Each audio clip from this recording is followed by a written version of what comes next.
Hey everyone, Ryan here.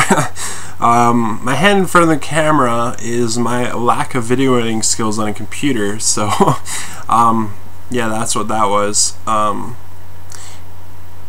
yeah, I'm in my basement, my basement suite, surrounded by my Zelda posters, and I look like I live in a 15-year-old's bedroom, but you know, I guess I really like Zelda. Anyways, it's been over a month since I've posted anything on this blog, and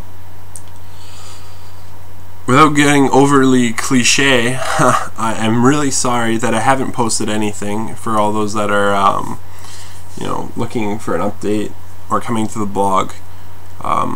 Blog's almost at 4,000 hits. It's pretty exciting. I think it's 100 short, so that'll be good when that reaches that. I never thought it would get that big. But anyways, so what's been going on, I guess, in the last couple of, or I guess in the last month?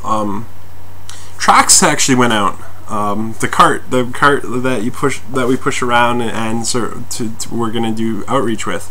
That went out. It's actually been out for 2 weeks. We went out 4 times, and so that has been really exciting. And I guess for me, the idea came when I was just becoming a Christian, or when I just gave my life to Jesus, and it was just an idea in my heart, you know, from another ministry to bring to Calgary, and then to see it. It's been a long process, oh man, but to see it, you know, actually existing, and then to see it on the streets, and to be put, and that first push, it was a very, very surreal event for me. You know, we got to go around. We've run into a lot of people. We've had tons of coffee, and we got a lot of food. We have partnership with the food bank, so I can go there and grab whatever we need, cookies or granola bars or whatever they got. So I'm thankful for that. I'm very thankful for the food bank for letting us do that. But we've run into a lot of people getting noticed. People are like, "What's Tracks?" And then you get to talk to them about it, and you know, it's really good. Coming to cross a few youth and a few adults, and it's really cool to be able to take a team of youth, you know, because Streetlight, I'm using the volunteers from Streetlight, and a lot of them are young adults, probably older than me, but young adults anyways, and it's really cool to have young adults do this, you know,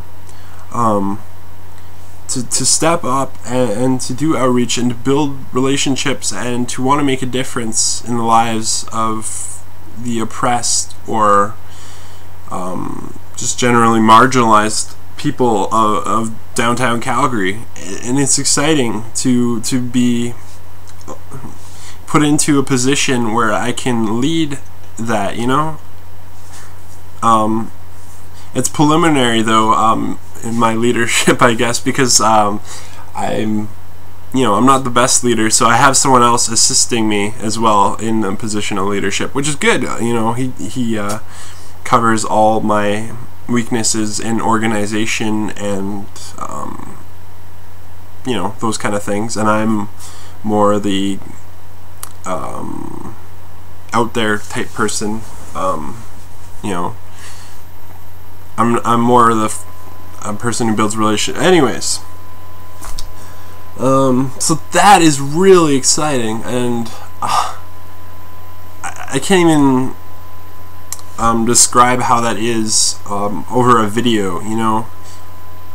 I have the lack of words, I guess, but oh, man. God is awesome. I didn't post in the last couple of times that I went out, or the first time I went out, because things have been not so good for me lately. They've been picked up since then, but before, you know, my relationship with God has been really lacking, And I can't hope to be spiritually fit to push that cart unless I have that relationship with God. And I'm realizing that now, as I was relying on the fact that the cart was going out to get me excited about following Jesus again. Not that I wasn't excited, but as excited as I used to be.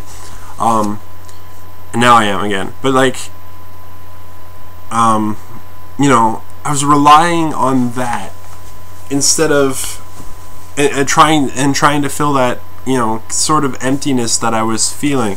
Sorry, this camera is annoying me. Okay, yeah, that emptiness that I was feeling, and that was wrong. I've also realized, and God has brought this up with me, I guess, that I've been putting service above Him. It might sound silly, but let me explain. I guess I've been seeking my identity of who I am from going to Streetlight and working with homeless youth, and fulfillment from that, as well as can't think of another word, but anyways. And it's interesting because I never thought of that as being a problem, putting service to God above, you know, being with God and putting Him as number one focus. I guess as Christians, sometimes we get wrapped around trying to serve God, you know, trying to, you know, this is for you, God, and our intentions are good, but somehow it's still not right. We're too busy trying to serve God instead of doing things with God, you know, instead of putting God in the number one focus, instead of God being the focus and everything else being a result of us loving God and Him loving us, you know. And I've realized that I've fallen under that category, and I've been working on it now. That I've been putting, I guess, my service above God, and that isn't right. And so I'm very thankful that God has been working on that with me. Another thing I've been struggling with is my identity, in regard to how I see myself and how God sees me. I see myself as inadequate, as well. I have been seeing myself as inadequate, not capable to do the things that I've been called or asked to do. Like I'm not the right person to do it. Like I'm not, I don't know, like just a whole bunch of thoughts from when I used to be, like from who I used to be, you know. And it's like this tape playing back in my head, trying to like overcome who I'm becoming through Christ, shaping me and creating me to be. And so I've been struggling with that and how God sees me, and so, you know, I've been working on that. But it's definitely been tough. Also, I guess I've just been, I guess I haven't had a job for a little bit, and I've used the last of my funds from this month's rent, and rent has been so tight now, and I don't actually have enough money for rent next month. But you know, God's always provided, so I'm not too worried about it. Well, I'm not worried, but you know what I mean. God's always looked after me. I'm very thankful for this roof over my head, and it's very humbling to live here. Another thing I'm excited about is my independence. For the first time in my life, I've been living on my own, you know. This place, everything in this place is mine, which might sound silly, but I've lived in foster care and under social services my whole life, where everything is paid for, my bus passes, my rent, my food, my clothing, and now I'm living on my own, where I have to depend on myself, and what God provides, of course, but ultimately not dependent on others, but on myself, working and getting money for rent and food and everything else, and that has been exciting. You know, it's been interesting, and I never thought I would be able to be on my own. When I was growing up as a kid, I always thought someone was going to be there to help me. You know, someone is always going to be there to help me go look for jobs. It might sound really silly to you guys, but if you knew my life and how things went, yeah. But anyways, yeah, I think that's about it. I have an interesting story to tell you. So I'm meeting with Thomas. He's the homeless guy I wrote my letter about last time. Anyways, I was at Streetlight the other night, and Thomas actually comes up to me, and he's like, "Hey, I have something to tell you." And he has the most real, like twinkle, almost like he's crying, but he's not. Look in his eyes. And I'm like, "Okay, what is it, Thomas?" And he's like, "Do you have a sister?" And I'm like, "Yeah, I have two." And he's like, "Well, one of them's in trouble." I was like, "Okay." And so when I got home, I immediately called my sisters, and it turns out one of them just got kicked out of her place. She's somewhat homeless. She's couch hopping, and that's why she needed help. It's kind of sad that I didn't know that, and you know, it took God in a really weird and strange way to tell me. But you know, I'm really excited that it happened that way. But like, oh, can't help but, oh my goodness. So I've been trying to meet with my sisters now, you know, because I need to be part of their life. Oh, and thank you everyone for the support that you've been sending me. I haven't really looked at any of the funds until lately, and I'm very thankful for everything that you've sent me for support, whether you signed up monthly or you signed one-time donations. I met with a few of you, and you know, I'm very thankful that you want to be a part of what God is doing in terms of outreach in the streets of Calgary, and is allowing me to be a part of that as well. It's really exciting, and I can't help but be super pumped about what is happening and what is going to happen. You know, and whether it's minus 30 or it's plus whatever, we're going to be out there, you know, doing outreach on Mondays and Thursdays for now.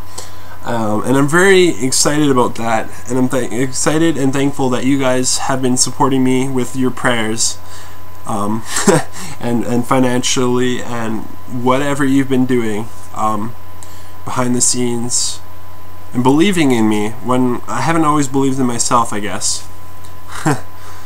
And I can't help but think, with God on our side, what we can do, what we can accomplish, because we have been set ablaze with the flame of the Spirit of God, and that, well, I guess as my shirt says, it says, take your flame, ignite the world. And I can't help but agree with that. I can't help but agree with overcoming this world with love in the form of Jesus Christ, and doing outreach this way. You know, it's handing out sandwiches and coffee, but it's more than that. It's about building relationships and telling people about Jesus, and that's what I hope to do. And I'm very thankful to be able to do that. I haven't been a follower of Jesus for that long, 2 years, and so much has happened, so much growth, and so much. Oh, it's been very exciting. And anyways, I'm gonna leave you guys with a song, but that I can't help encapsulates what I hope for what is to come. So here you guys go. And through all of this, there is nothing, absolutely nothing, no fear, no insecurity, no doubt, no hesitation that will ever stop us, because we are the sons of the living God, because we are the children of the Almighty, because we are the residents of the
Thanks, guys.